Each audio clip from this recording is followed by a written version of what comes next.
I think marriage is dying. And I think marriage is dead. We actually had a conversation about this marriage. a month ago. I said marriage is dead. It's dying. It's a dying breed. It's a dying breed. Right I hate now. to say this. It is what it is. So you got a lucky few that wants to. I think divorce. I think divorce messed it up. Divorce laws messed it up. You know what I think really messed it up? Because it changed the dynamic of being marriage. No, you know what I think messed it up for money. I say the marriage and divorce laws messed it up. The laws, messed it up. The prenups kind of messed them up a little bit. But I really think anything involving with money. Do you think the government should get involved in weddings and stuff like that, personal matters like that, or they should be separated? Because when the law got involved in it, that's when marriage like now I think this is like the first time in history that pretty much people who are not married with kids are like out, fine with it, are like out with the, how can I say this, premarital, like people who had premarital kids and stuff like that before, like it used to be like back in the day, like say for example our grandpa, you had to get married before you had kids. Now, or if it's a premarital kid, you're married, you're pretty much married, and the chick you married when you got pregnant. Yeah, that's pretty much, it's different now. The culture changed. I still think the laws had some type of influence. They did. Because it's really like, can I tell you some real stuff? Like, there's really no benefit, especially for a guy, from a guy's perspective, there's really no benefit for him to get married. Maybe for your kids. That's the only thing I can think of. Yeah. I mean, yeah, like I said, prior to females have more benefits. A guy, there's some exceptions. Like, there's like, say for example, if I marry Oprah, like that's a separate. It's a different. I know that's an extreme case, but it's an exception with guys if the chick, I mean, not to say chick, but if the woman is higher paid than the guy, yeah, it's going to be, that's the benefit. But like you said, most of the time, like I said, we touched on this like a month ago about talking about this exact topic, but there's no benefit for a guy to get married. Benefit for a guy to get married. In 2015, there's no benefit for a guy to get married. Because eventually he's going to be losing everything. He's going to be losing everything. It's different states. Yeah. Like, different states got different laws. Shoot, even but most marriages don't last that long. Most marriages, what, like 5 years? Yeah, 5 years, yeah. Maybe. But even with some of the relationships, the law thing kind of messes up because, like, say I think is it Maryland DC? Most of them is like all states got law. Like if you live with somebody for a certain amount, I say common law. I think it's like common law. Yeah. I think it's like 5 years. Like if you live with the person for like 5 to 10 years, you're technically they're really saying you're technically married. Because of the fact that y'all been together, been together this long, and y'all sharing everything, and that varies by states. Different states got different laws. So I think the worst state to get married is New York and California. No, actually California. Now. New York and California. Yeah. No, I'm talking about like I think New York, California, and Washington State is the worst place to get married. Because if you get divorced, they walk away with half automatically. Yeah, but in my opinion, if you rich, you should definitely not get married. Yeah. Mm-hmm. Like if I was an NBA ball player, I wouldn't even think about getting married. I wouldn't even think about getting married. It's nothing like personal, like you don't love her or nothing like that. You have to look at like the long terms. Like most marriages nowadays don't even last like maybe 5 years. And divorce is ugly. Everybody knows this. Especially when you're in the public light. And especially if you have money, they want this, they want that. What about your kids? Stuff like that. Yeah. That's the only bad part. I think nowadays because the divorce rate is so high because it's so easy to get divorced. Like back in the day, it wasn't that easy to get divorced. Right. It was sort of like a taboo to get divorced, like we get divorced. Like, but now it's like it's so common. Like you're like, oh yeah, man. Back then, they even got like starter wives or something like that. First wives and then something like that. They have something like that. Like back then, it's actually you could sit down, like a room like we're in right now, recording this podcast, and talk it out, work it out.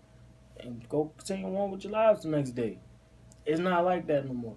It's like before you get married, y'all need to talk. Like there's a lot of things nowadays. You gotta have a heart to heart now. No, before you get married, you need to speak with counseling, maybe a financial advisor. You gotta have y'all have to have common interests. Like say for example, if I get married, one of the first goals, if I ever get married, if I'm probably not gonna get married, but if I ever get married, one of the first goals would probably maybe us buy a house, like have kids. Stuff like that, like. Well, for real, I don't even trust the counselors. But you need. You always got to go to counseling for you, right? Because not all the time. I think so. Because most of the time, a lot of people, from my perspective, a lot of people just think of weddings as this status or this, how can I say this? Like, think of the wedding. Oh, well, she gonna walk down with the white dress, stuff like that. But they don't look at it like the long term. At the end of the day, marriage is a business. It's like the joining of two companies. No one ever talks about this. Yeah. People just focus on the love part. You also gotta speak about the business part too as well. Because they like intertwine. So. That's true. Yeah. Marriage is a business. Marriage is a partnership. Especially to the government. It's a true partnership. It's not. There's no doubt about it. Like it's a true. Not really, it's not an equal partnership because it's not equal. But you still. Because if it doesn't work out, she getting insured a certain percentage. You don't. Because most time you seen divorce courts. Yeah. Most of the time there's some exceptions to the rule, like the female provide the lifestyle. Most of the time the men provide the lifestyle. I'm not saying every marriage is like this because people take everything. They may take what I'm saying out of context. In general, we just gonna say I'm gonna speak with no gender. Somebody in the marriage provide the lifestyle. Whether you make $30,000, whether you make $40,000, maybe you make six figures. Like someone provide the lifestyle. Someone pays the bills and maintain the lifestyle. Whether you accept this or not, so it's always one person.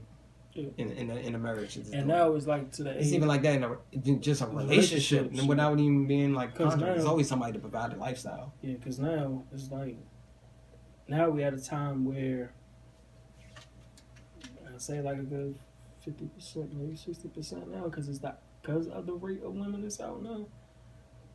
Sometimes they are the head of the household. Sometimes, you know what I'm saying? That's true. Just for the fact that it is the equal. I wouldn't say equality is that. I think it's because a lot of people, especially from, I'm going to speak, you want to speak about like money, like should a man make more money or a female? I think touch it like that, man. I would say it varies. I really the gender role still applies, even though it's sort of more modern. People don't realize that. Because I say, for example, even if the guy does make, guys most times feel more responsible. Say, for example, I'm married and a house go foreclosure. Nobody's going to look at my wife and saying, why it went. They're going to look at the guy like, why did you let the house go? Why you didn't work a second job? Like, everybody knows this. I'm not saying guys have to be the leader of the household or something like that. For the most part, guys should be. I wouldn't say should be in most cases.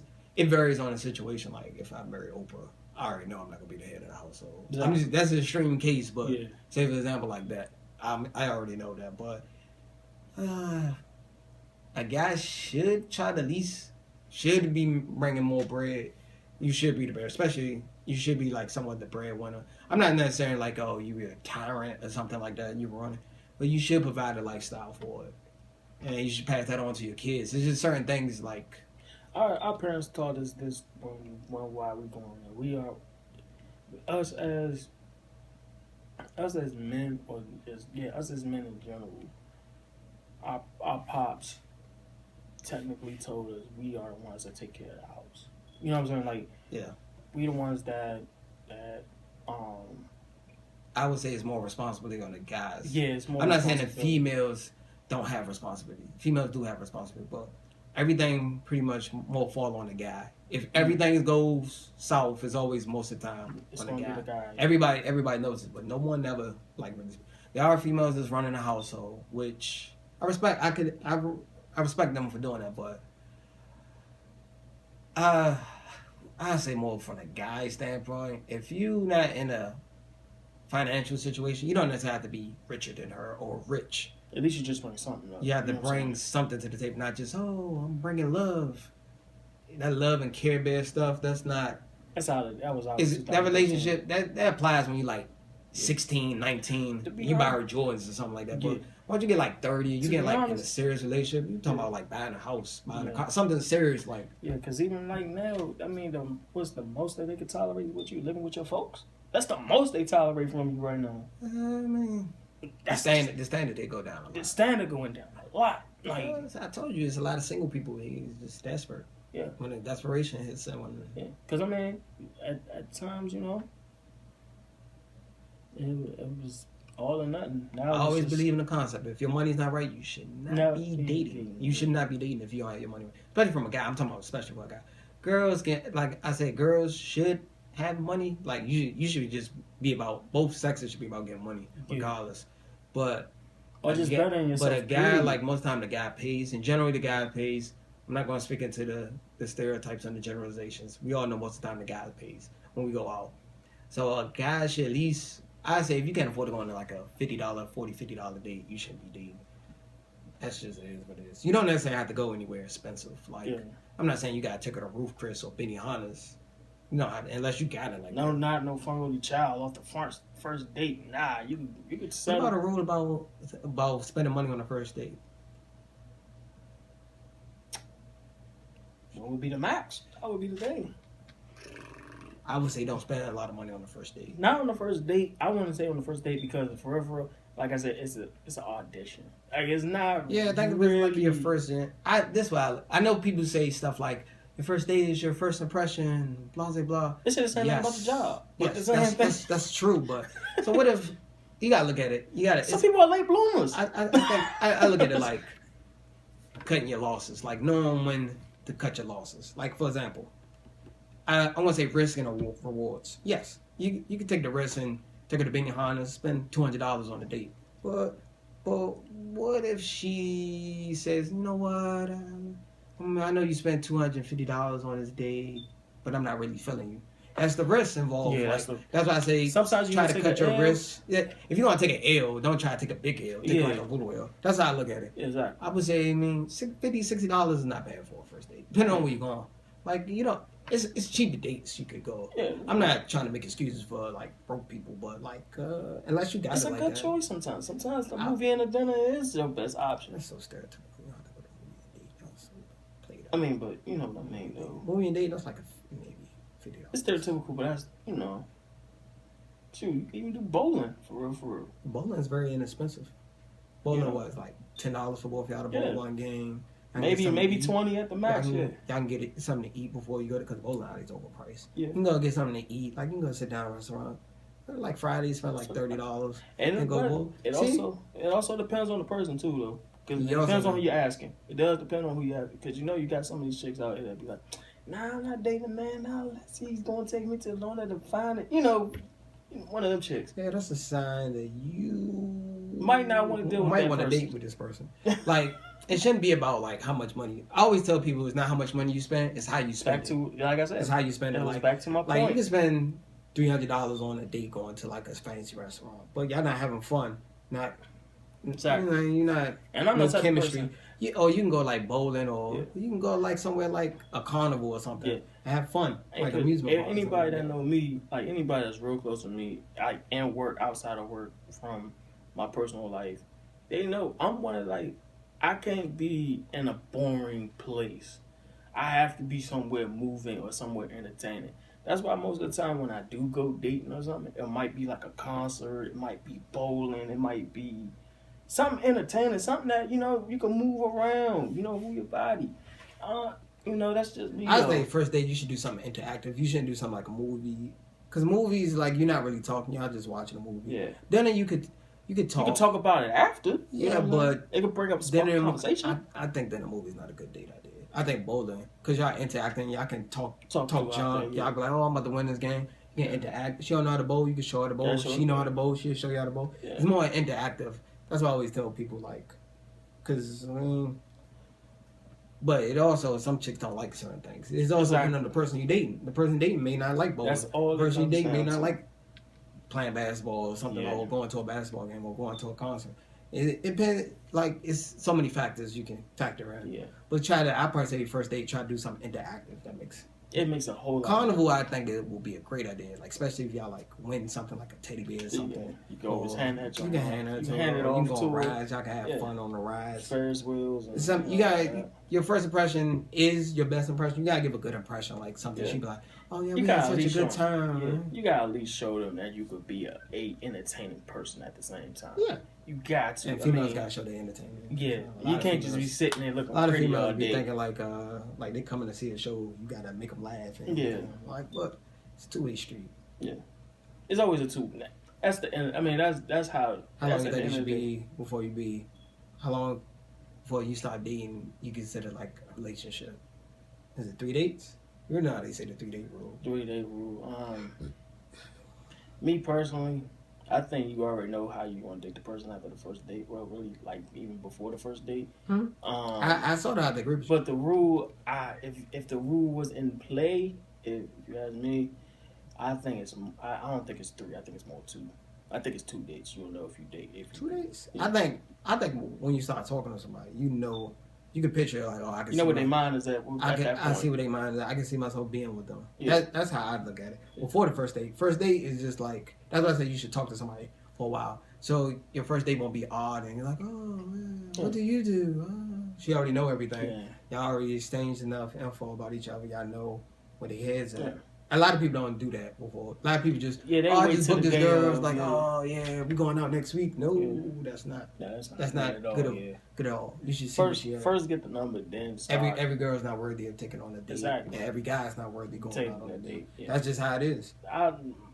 Me personally, I'm more of a, quote unquote, I don't do game, as they say. I'm more of like, how is your conversations? Like, if I could have one of those real cool, dope conversations with you and spark an interest, yeah, I will have some type of interest into the fact of it later. Mm-hmm. Yeah. I'm not more into the materialistic stuff, really. I can understand, like, buying stuff like Valentine's Day is your anniversary. It's a birthday. You can go out and spend money, but, like, just like your first date, you spend, like, $1,000 on a freaking first date. Come on, man. Or 3 or 5. Yeah. I would say, max, try to stay on. I was exaggerating when I said $1,000. Try to stay on at least $100 for the first date. But some people, if you got it like that, I say if you like rich, there's an exception. But if you're just an average person making like average income or like medium income, you should just be like, just go like somewhere simple, like. You can go out, like, if y'all like going to the bar, y'all can go to the bar and get some eat, drink. Yeah. I'm sorry, your first date should not be in a club. I'm sorry, that is. Who does that? People do that? I know a few people that said they had their first date at the club. And you know where they are right now? Single as fuck. So, wow. So I was just about to say that relationship been there. So I could have. Stevie Wonder could have saw that one. And